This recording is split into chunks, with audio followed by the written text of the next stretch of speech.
TPI విధానంలో మేము అప్పచెప్తున్నాం అన్నాడు. వెల్ బాగానే ఉంది. జగన్మోహన్ రెడ్డి గారు కన్నా కన్స్ట్రక్షన్ పూర్తి చేయకపోతే కేవలం ప్రణాళిక పరంగానే ఇట్లా చేస్తే బాగుంటుంది అనుకుంటే అయ్యా మేము అది చేయలేము, ఎందుకంటే అది కష్టము, ఏదో చెప్పొచ్చు, నువ్వు సాకులు చెప్పచ్చు. నీకు 5 కాలేజీలు పూర్తి చేశాడుగా, అడ్మిషన్లు జరిగాయి, కంటిన్యూస్ నడుస్తున్నాయి. ఇంకో 2 ఇంకా పూర్తి చేశాడు, ఇంకో 3 ఫైనల్, అంటే 10 కాలేజీలు ఆల్మోస్ట్ అయిపోయాయి. నువ్వు ఎందుకు ఆపాల్సి వచ్చింది? కొన్ని ఫైనాన్షియల్ క్లోజర్, ఫైనాన్షియల్కి సంబంధించి ఎక్కడెక్కడి నుంచి తీసుకోవాలనేది కూడా ఏర్పాట్లు చేశారు. నీకు చేయాల్సింది, నీకు కావాల్సిన మనసు ఉండాలి. ఆ మనసు ఈయనకు లేదు. దానివల్ల ఏం చేశాడు? పీపీఐపీ అనేది అత్యుత్తమమైంది అని అంటున్నాడు. ఈరోజు కూడా దాని మీద మాట్లాడినట్టున్నాడు ఆయన వచ్చేసి. ఎక్కడైనా ఒకటే, ప్రైవేటు ఎవరైనా సరే, ఆయన తన హెరిటేజ్ అయినా సరే, చంద్రబాబు నాయుడు గారు ఉచితంగా చేయడానికైతే చేస్తారా? నిజంగా చేసేవాళ్ళు ఎవరన్నా ధర్మాత్ములు ఉంటే, వాళ్ళ డీప్ పాకెట్స్ అంటే కావాల్సినంత ఆస్తుల్ని బాగా సంపాదించి సర్ప్లస్ ఉంటే పెట్టేవి ఉన్నాయి. చారిటీ హాస్పిటల్స్ ఉన్నాయి, పెద్ద పెద్దవి కూడా ఉన్నాయి. బట్ వాళ్ళు సొంతంగా పెడుతున్నారు. నీ హాస్పిటల్ మేనేజ్మెంటో లేక అక్కడ వచ్చి అడ్మినిస్ట్రేషన్ చూసుకోవడం అవుట్ సోర్సింగ్ లాగానో వచ్చి, ఒక హౌస్ కీపింగ్ కదా అవుట్ సోర్సింగ్ వచ్చినట్టు ఎవరు చేయట్లా. ఇంకెవరు వస్తారంటే వాడు రూపాయి పెట్టకుండా, లేదా రూపాయి పెట్టి 10 రూపాయలు ఎట్లా, 20 రూపాయలు ఎట్లా, 50 రూపాయలు ఎట్లా సంపాదించాలనేది వస్తారు. స్కామ్ అది, మామూలు ఇది కాదు ఇప్పుడు ఏం చేస్తున్నది. ఇది దాన్ని తను ఏదైనా చెప్పచ్చు చంద్రబాబు నాయుడు గారు దీనికి సంబంధించి. మళ్ళీ ఈరోజు కూడా అదే అంటున్నాడు. ఆయన ఇచ్చే ఎక్స్ప్లెనేషన్ చూస్తారని జనం చెవుల్లో ఎట్లా ఇంకా పూలు పెట్టగలని ఎట్లా అనుకుంటున్నాడు అర్థం కావట్లా. కానీ అది కూడా జగన్మోహన్ రెడ్డి గారు పిలుపు ఇచ్చాక ఈ 2 నెలల్లో వచ్చిన రెస్పాన్స్ చూశాకైనా ఇంకా ఆంధ్రప్రదేశ్ ప్రజలను ఆయన ఏమనుకుంటున్నాడో అర్థం కావట్లా. 1,000 సంతకాలకు పిలుపు ఇచ్చి అక్టోబర్లో ఇస్తే ప్రతి ఒక్కరికి తెలుసు, విత్ రికార్డు అందరికీ తెలుసు, జనం లేకపోతే ఎట్లా స్పందన వస్తుందని. ప్రైవేటీకరణకు వ్యతిరేకంగా, ప్రభుత్వ వైద్య కళాశాలల ప్రైవేటీకరణకు వ్యతిరేకంగా మొత్తం ఆంధ్రప్రదేశ్ మొత్తం ఒక రెఫరెండం లాగా, బహుశా హిస్టరీలో, అట్లీస్ట్ ఇటీవల హిస్టరీలో మనకైతే కొత్త ఫస్టే. ఎందుకంటే ఏపీ చీలిన తర్వాత ఇది ఫస్టే. ఎప్పుడో ఉమ్మడి రాష్ట్రంలో ఒకసారి 80sలో ఎప్పుడో అన్నారు, కానీ జరిగింది. కానీ ఇంత పకడ్బందీగా ఇప్పుడు కూడా మీరు మీడియా వాళ్ళు కూడా చూశారు, చూపించాం మీకు కూడా. ప్రతి చోట జనంలోకి వెళ్ళి, అయ్యా మీరు ఎవరెవరైతే దీన్ని వ్యతిరేకిస్తారో సంతకాలు చేయండి అంటే మేము చేస్తామని ముందుకు వచ్చి చేశారు ప్రజలు, అన్ని వర్గాల ప్రజలు. దాంట్లో అందరూ ఉన్నారు, ఏమంతా పేదలే కాదు, మధ్యతరగతి వాళ్ళు ఉన్నారు, సమాజ శ్రేయస్సు కోరుకునే వాళ్ళు ఉన్నారు, సమసమాజం కావాలనుకునే వాళ్ళు ఉన్నారు. ఈ ఇన్ఈక్వాలిటీస్ తగ్గితే చాలు, వైద్యం ఇంత కాస్ట్లీ తట్టుకోలేమనేది ఉన్నారు, అలాంటి వాళ్ళు ఉన్నారు. వాళ్ళు సంతకాలు చేశారు. అయినా ఈ రోజుకు చంద్రబాబు నాయుడు గారు ఏమంటున్నారంటే కొంచెం తగ్గి, ఈరోజు నాకు ఆయన మాటల్లో కనపడింది, ఒక ఎక్స్ప్లెనేషన్ లాగా ఏదో ఇవ్వబోతున్నాడు. అదేదో అంట పెద్దవి ప్రభుత్వం అనే ఉంటుందంట, చిన్న లెటర్లో ఎక్కడో ఉంటుందంట. అది నువ్వు పెట్టకపోయినా ఏముంది, మొత్తం వాళ్ళకి ఇచ్చినాక ల్యాండ్ ఇస్తే మొత్తం హాస్పిటల్ అన్నీ ఇవ్వడంతో పాటు హాస్పిటల్ శాలరీస్ ఇప్పుడు కొత్తగా 2 years పే చేస్తామంటున్నావు. నువ్వు ల్యాండ్ ఇచ్చి బిల్డింగులన్నీ నువ్వు ఇచ్చి 2 years శాలరీస్ పే చేసి నువ్వు ఎందుకు నడపలేవు నాకు అర్థం కావట్లా.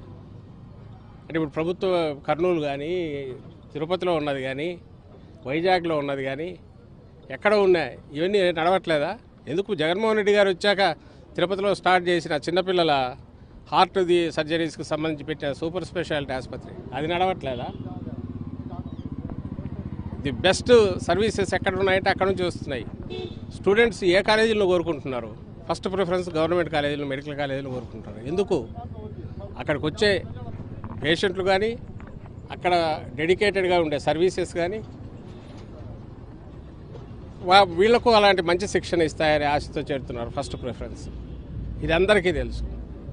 పోనీ నువ్వన్నట్టు ఏదైనా మెయింటెనెన్స్ అన్నదానికి ఆ రోజు జగన్మోహన్ రెడ్డి గారు సెల్ఫ్ ఫైనాన్సింగ్ దీంట్లో పెట్టారు. ఆ రోజు ఏమన్నాను, మేము వచ్చిన తర్వాత మొత్తం తీసి ఉచితం చేస్తానని. మరి వచ్చిన నెలకే ఎట్లా దీన్ని వర్క్స్ అన్ని స్టాప్ చేసి ప్రైవేట్ తీసుకెళ్ళాం? అంటే ముందే ఇంటెన్షన్ ఉన్నట్టే కదా ఆయనకు, చంద్రబాబు నాయుడు గారికి.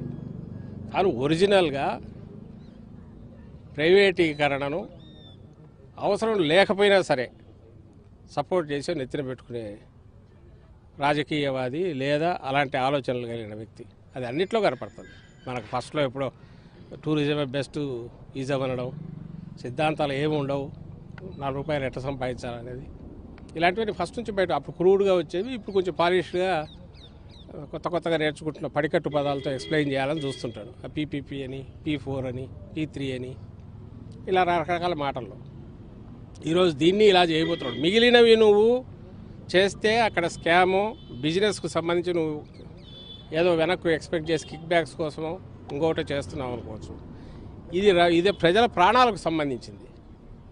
వైద్యం అనేది ప్రజల ప్రాణాలకు సంబంధించింది. దాంతో చెలగాటమాడుతున్నాడు. ఆల్రెడీ జగన్మోహన్ రెడ్డి గారు సక్సెస్ఫుల్గా చేసి చూపింది ఉండగా దాన్ని కంటిన్యూ చేయాల్సింది పోయి దానికి బడ్జెట్లు కూడా అన్నీ ఉండగా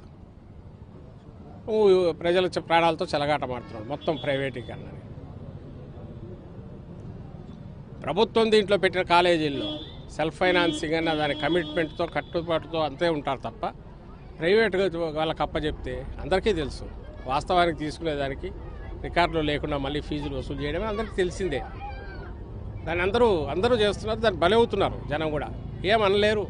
అదే ప్రభుత్వంలో అయితే అది కుదరదు.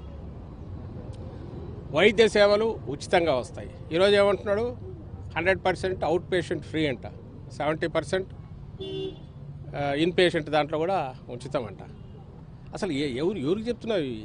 నువ్వు కొత్తవి కడుతుంటే ఇదిగో నేను పెట్టి పీపీపీ మీద ఇస్తున్నా, దీంట్లో ఇట్లుంటుంది, మొత్తం ఇవ్వలేను కాబట్టి ఈ మేరకు ఇది తీసుకొస్తున్నా అని చెప్తే ఏదో కొంతమంది అన్నా ఈయన ఏదో ప్రయత్నం చేస్తున్నాడు అనుకుంటాను. జగన్మోహన్ రెడ్డి గారు ఆల్రెడీ ప్రూవ్ చేసిన దాంట్లో అవసరం లేదు, ప్రభుత్వమే నడపచ్చు, ది బెస్ట్ ఫెసిలిటీస్ ఇవ్వచ్చు, బెస్ట్ ట్రీట్మెంట్ ఇవ్వచ్చు, బెస్ట్ ఫ్యాకల్టీని తయారు చేసుకోవచ్చు అని ప్రూవ్ చేశాక మెడికల్ కాలేజీలు వీటిని పెట్టడం ద్వారా లేదా వైద్య టీచింగ్ హాస్పిటల్స్ని ఇచ్చేశాక నువ్వు ఈరోజు మళ్ళీ పక్కకు పోవడం అంటే ఖచ్చితంగా ఇది పెద్ద కుంభకోణం. మామూలు ఇది కాదు.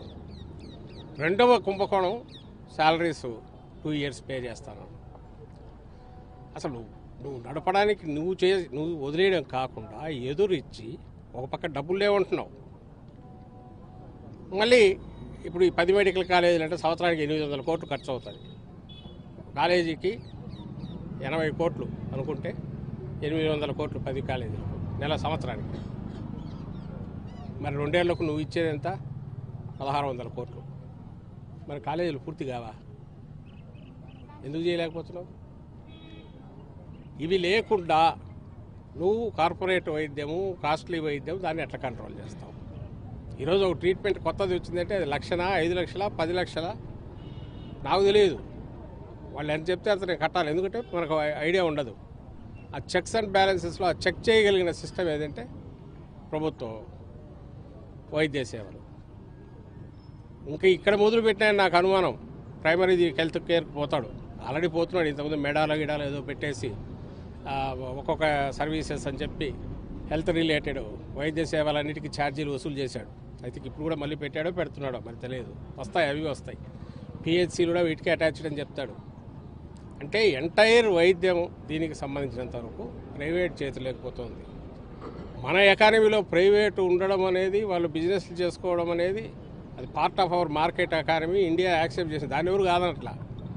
బట్ లాభం లేకుండా రారు అని తెలిసి వాళ్ళకు నువ్వు లాభం ఇచ్చి నువ్వు ఎక్కడెక్కడో 1000 కోట్లు ఇంకో చోట కుమ్మరిస్తా, ఇక్కడ అవసరమైన దీనికి మీ రిమైనింగ్ అవసరమైన 1000, 2000, 3000 కోట్లు, అది కూడా ఒకసారి కాదు 5-6 ఏళ్ళలో ఖర్చు పెట్టగలి దాన్ని నువ్వు పెట్టలేదంటే చంద్రబాబు నాయుడు గారు రాష్ట్రానికి ద్రోహం చేస్తున్నాడు. రాష్ట్రానికి, రాష్ట్ర ప్రజలకు తీరని ద్రోహం చేస్తున్నారు.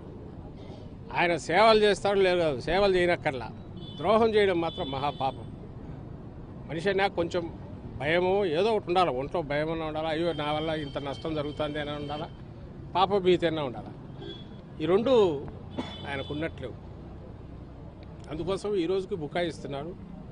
దీన్ని వ్యతిరేకిస్తూ జగన్మోహన్ రెడ్డి గారి పిలుపు మేరకు రాష్ట్రంలో ఈ అక్టోబర్లో మొదలుపెట్టి ఈ 2 నెలల కాలంలో ఎంతవరకు మనం పోగలిగామంటే 1 కోటి టార్గెట్ పెడితే 1,04,11,136 సంతకాలు వచ్చాయి రాష్ట్రం మొత్తం.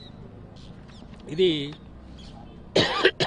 ప్రజల్లోకి వెళ్ళి వాళ్ళను చూపించి మీరు దీన్ని వ్యతిరేకిస్తుంటే ఈ నిర్ణయాన్ని వెనక్కు తీసుకోవాలని డిమాండ్ చేయాలనుకుంటే సంతకం చేయండి అంటే చేసిన సంతకాలు రాష్ట్ర వ్యాప్తంగా పల్లెలు పట్టణాలు అన్ని చోట్లకు రోడ్లలో బయటికి వెళ్ళి ఇంటింటికి వెళ్ళి తీసుకొచ్చిన సంతకాలు ఒరిజినల్ స్వచ్ఛమైనవి. ఇందులో ఎలాంటి ఇది లేదు. ఇందులో మనకి ఇక్కడ చూస్తే శ్రీకాకుళం 4,02,833, విజయనగరం 3,99,908, పార్వతీపురం మన్యం 2,15,500, సీతారామరాజు జిల్లా 1,47,047, Visakhapatnam 4,19,200, Anakapalle 3,73,000, Kakinada 4,06,000, BR Ambedkar Konaseema 4,20,086, east Godavari 4,06,929, west Godavari 4,19,650, Eluru 3,60,008, Krishna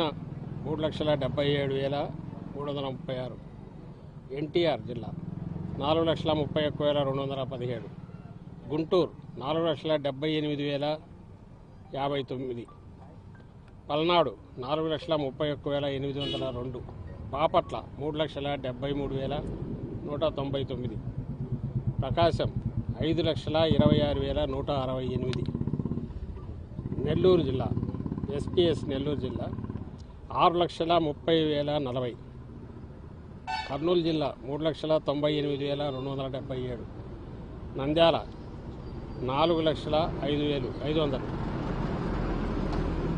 Anantapuram 4,55,840, Shri Sathya Sai జిల్లా 4,40,358, వైఎస్ఆర్ జిల్లా 4,80,101, అన్నమయ్య జిల్లా 2,60,500, చిత్తూరు జిల్లా 7,22,025, మొత్తం 3,71,136, మిగిలినవి ఇక్కడికి చేరిన సెంట్రల్ ఆఫీస్కు వీళ్ళు తయారు చేసిన 40,000, మొత్తం కూడితే 1,04,11,136 సంతకాలు, నికార్సైన సంతకాలు.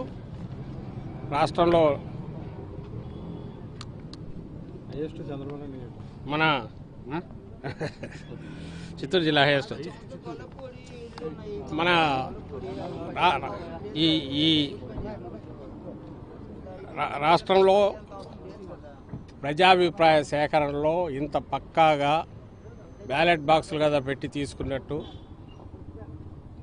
ఓట్లు వేసినట్టే ఇది రాష్ట్ర ప్రజలు తీర్పు ఇచ్చారు.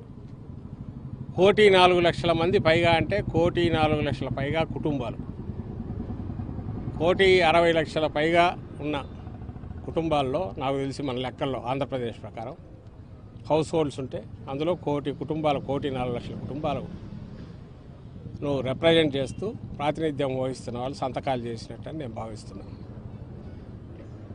ఇంతమంది చెప్పిన తర్వాత కూడా తన నిర్ణయం ఏం పట్టుదలకు పోవాల్సిన అవసరం లేదు, ఆయన పంతానికి పోవాల్సిన అవసరం లేదు. చంద్రబాబు నాయుడు గారు క్రెడిట్ ఆయనే తీసుకోండి, ఎందుకంటే ఆయనకు అలవాటు క్రెడిట్ చోరీ అనేది. ఎలాగో చేస్తుంటాడు, నిన్న కూడా చేసినట్టున్నాడు.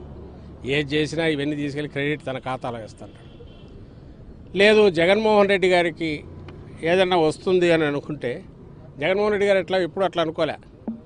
టిడ్కో ఇళ్ళు ఆయన వసూళ్లు చేసి పూర్తి చేయకుండా ఇన్ఫ్రాస్ట్రక్చర్ కూడా లేకుండా వదిలేస్తే ఎక్కడ క్రెడిట్ క్లెయిమ్ చేయలే జగన్మోహన్ రెడ్డి గారు. పైగా 370 అడుగులతో ఇదైతే అంతకుముందు ఆయన పెట్టిన అమౌంట్ను మొత్తం జీరో చేసి రూపాయికి వాటిని ఇచ్చాడు, ఉచితంగా ఇచ్చాడు. అది జగన్మోహన్ రెడ్డి గారి ఆలోచన. కానీ అంటే ఒక ప్రభుత్వం మొదలుపెట్టాక it is a running institution, నడుస్తుంటుంది. నువ్వు ప్రజలతో ఆడుకోకూడదు. రాజకీయం నీకుంటే రాజకీయంగా ఆలోచించుకో. జగన్మోహన్ రెడ్డి గారు అయితే అది కూడా చేయరు. ఆ రోజు నువ్వేం చేసావో దాన్ని కరెక్ట్ చేశాడు, ఎక్కడ క్లెయిమ్ కూడా తీసుకోలే క్రెడిట్. ఈ రోజుకు ఆయన మన ఇల్లు ఇచ్చాడు, జగన్మోహన్ రెడ్డి గారు కట్టించిన ఇళ్లను తన కింద చూపించుకున్నాడు.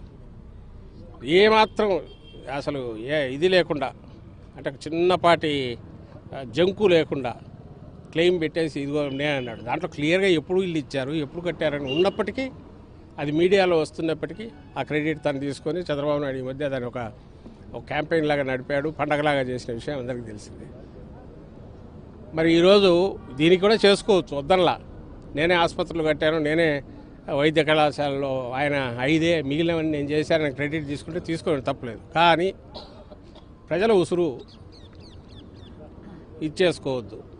దాన్ని ఆ రకంగా ఉసురు తీసుకుంటే అది అది ఏ రకంగా ఈ వయసులో ఇప్పుడు అవసరం లేదు. నేను మళ్ళీ చెప్తున్నా, మిగిలినవి లేకపోయినా పాపభీతి అయినా ఉండాలి తనకు, అది కూడా ఉండట్లేదు. ఇది ప్రజల ప్రాణాలతో ఆడుకుంటున్నాడు ఆయన. నువ్వు కొత్తగా చేయని అవసరంలా, జగన్మోహన్ రెడ్డి గారు చేస్తున్న దాన్ని కంటిన్యూ చేస్తే సరిపోయేదానికి దానికి నువ్వు పెట్టే ఇప్పుడు చేస్తున్న నువ్వు అప్పుల్లో 2,60,000 కోట్లు 2,70,000 కోట్లు ఈ 18 నెలల్లో చేశాడంటే దీంట్లో ఇది సముద్రంలో నీటి చుక్క లాంటిది, పెద్ద ఎక్కువ కూడా కాదు. మళ్ళీ చెప్తున్నావు, ఒక్కసారి ఓవర్ నైట్ పెట్టాల్సింది కాదు. ఇప్పటికే ఆయన తన నిర్ణయం తీసుకొని ఈరోజు ఇంతగా ఉద్యమంలాగా జరిగిన దానిన్నా దృష్టిలో పెట్టుకొని అంతానికి పోకుండా వాటిని ప్రభుత్వ రంగంలోనే కంటిన్యూ చేయాలా. కుంటి సాకులు వెతకడమో, వాళ్ళు ఎవరో పార్లమెంటరీ సంఘం చెప్పిందని తన పత్రికల్లో రాయించుకోవడమో, ఇంకోటి నీతి ఆయోగ్ చెప్పిందని ఇంకోటి చెప్పడమో. మరి నువ్వు నీతి ఆయోగ్ ఇంకోటి చెప్పినా నువ్వు చేసి చూపించు. రాజశేఖర రెడ్డి గారు ఆ రోజు ఫ్రీ పవర్ ఇవ్వడం అసాధ్యమని, ఇవ్వమని కాదు, ఇవ్వడం అసాధ్యమని అందరూ అన్నారు. ఆయన ఇవ్వాలనుకున్నాడు, ఇచ్చాడు. ఈరోజు ఆ ప్రాక్టీస్ మొత్తం అందరూ చేయక తప్పట్లా. అది ఇట్స్ ఏ రియాలిటీ. నువ్వు ఏదన్నా అసాధ్యమని అందరూ అంటున్నదో దాన్ని సుసాధ్యం చూపించి చేసి హిస్టరీలో నిలిచిపోయే ప్రయత్నం చేయాలి. నువ్వు అది చేయలేవు, కనీసం అది చేసిన దాన్ని కంటిన్యూ చేయాలి. అది కూడా చేయకుండా ఒక మంచి యజ్ఞంలాగా మొదలుపెట్టి భవిష్యత్ తరాలకు, వచ్చే తరాలకు 20 ఏళ్ళు 30 ఏళ్ళు పోయే కొద్దీ ది బెస్ట్ సిస్టమ్స్ ఎక్కడంటే ఇక్కడ ఉండి ఏపీలో ఉన్నాయని చెప్పుకునే దాన్ని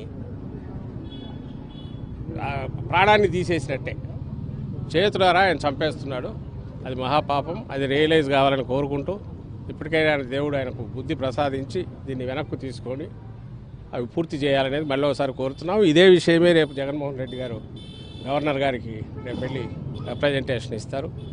రేపు సాయంత్రం 4 గంటలకు గవర్నర్ గారు అపాయింట్మెంట్ ఇచ్చారు. రేపు ఈవినింగ్ ఒక ప్రతినిధి బృందాన్ని తీసుకొని జగన్మోహన్ రెడ్డి గారు ఆయన కలిసి ఈ రిప్రజెంటేషను విత్ వీడియోస్ ఎట్లా జరిగాయి ఆయన దృష్టిలో పెట్టి ఇవన్నీ కూడా ఆయనకు సమర్పించే కార్యక్రమం రేపు ఈవినింగ్ చేస్తున్నారు. అప్పటికైనా ఆయన రియలైజ్ చేసి చంద్రబాబు నాయుడు గారు తన నిర్ణయాన్ని, దుర్మార్గపు నిర్ణయాన్ని, కుట్రపూరితమైన నిర్ణయాన్ని, ఒక పెద్ద కుంభకోణం చేస్తున్నాడు, దాని నుంచి వెనక్కు తగ్గాలని, వెనక్కు తీసుకోవాలి ఆ దుర్మార్గపు నిర్ణయాన్ని కోరుకుంటూ సెలవు. దెబ్బ తగులుతోంది.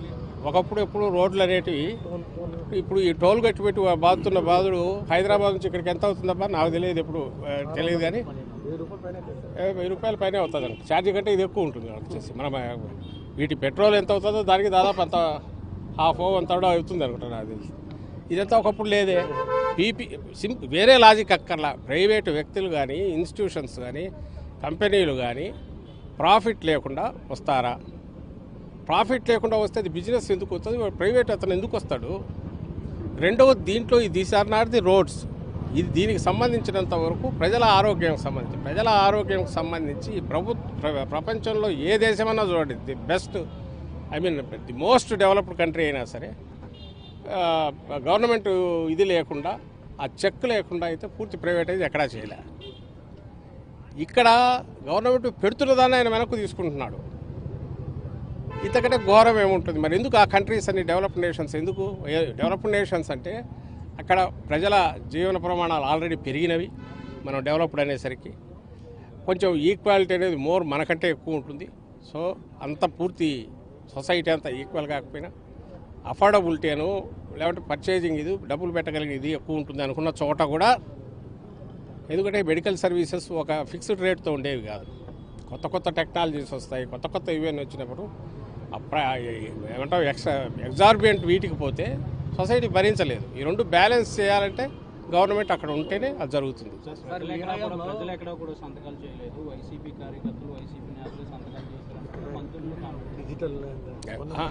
వాళ్ళు ఆఖరికి వచ్చేసి వాళ్ళందరి ముందు పెట్టి ఆడిట్ చేసుకోమన్నా కూడా ఈ మాట అంటారు. వాళ్ళు ఖచ్చితంగా అంటారు. వాళ్లకు తెలుసు ఈయన మాటల ధోరణి మారిందంటేనే, చంద్రబాబు ఫస్ట్ అన్నదానికి ఇప్పటికీ మారిందంటేనే పెద్ద అక్షరాలు చిన్న అక్షరాలు ఏదో కనపడి ఒపీనియన్ ఒక రెఫరెండం లాగా వచ్చింది అనేది చంద్రబాబు నాయుడు గారికి తెలుసు, ఆయనతో ఉన్న వాళ్ళ నాయకులకు, వాళ్ళ కొడుకు, ఆ డిప్యూటీ సీఎంకు, వాళ్ళ కూటమిలో ఉండే అదర్ పార్టీస్కు అందరికీ తెలుసు. బట్ అయినా మొండిగా పోతున్నాడు. మొండిగా పోతే ఆయన పోయి ఆయన దోకుంటున్నాడు. దానికి ఎవరు ఏం చేయలేదు. అంటే మీ హయాంలో 108, 104 బీపీ మోడ్లో ఇచ్చారు కదా, ఇప్పుడు పొడి సంతకాల పేరు ఎందుకు రాద్దామని చేస్తున్నారంటే మంత్రి సత్యకుమార్. మరి సెల్ఫ్ ఫైనాన్స్ ఉచితంగా ఇస్తామని ఎందుకన్నారు ఆ రోజు? సెల్ఫ్ ఫైనాన్స్ దీంట్లో జగన్మోహన్ రెడ్డి గారు వాటంతటా వాటి కాళ్ళ మీద నిలబడుతూ పూర్తి ప్రభుత్వం పెట్టలేనప్పుడు బెస్ట్ పాజిబుల్ ఒకటి తీసుకొచ్చేసి దానికి కూడా 50% సీట్స్ వస్తాయి కాబట్టి సీట్లు పెరుగుతాయి, బెస్ట్ మెడికల్ సర్వీసెస్ వస్తాయి. అన్నిటికంటే ముఖ్యంగా సీట్స్తో పాటు మెడికల్ సర్వీసెస్ ఉచితంగా వస్తాయనే ఉద్దేశంతో మొదలుపెట్టినప్పుడు ఆ రోజు నువ్వేమన్నావు? మేము పూర్తి అసలు దోచుకుంటారు, మేమైతే పూర్తి ఇచ్చేస్తామని అన్నారుగా. మళ్ళీ ఈరోజు వచ్చి ఇదేది 102 ఏంది 108 అనే దానికి సేవలకు సంబంధించి వీటినంటే ప్రతి చోట టోటల్ ప్రభుత్వం పెట్టాలనే ప్రయత్నం బెస్ట్.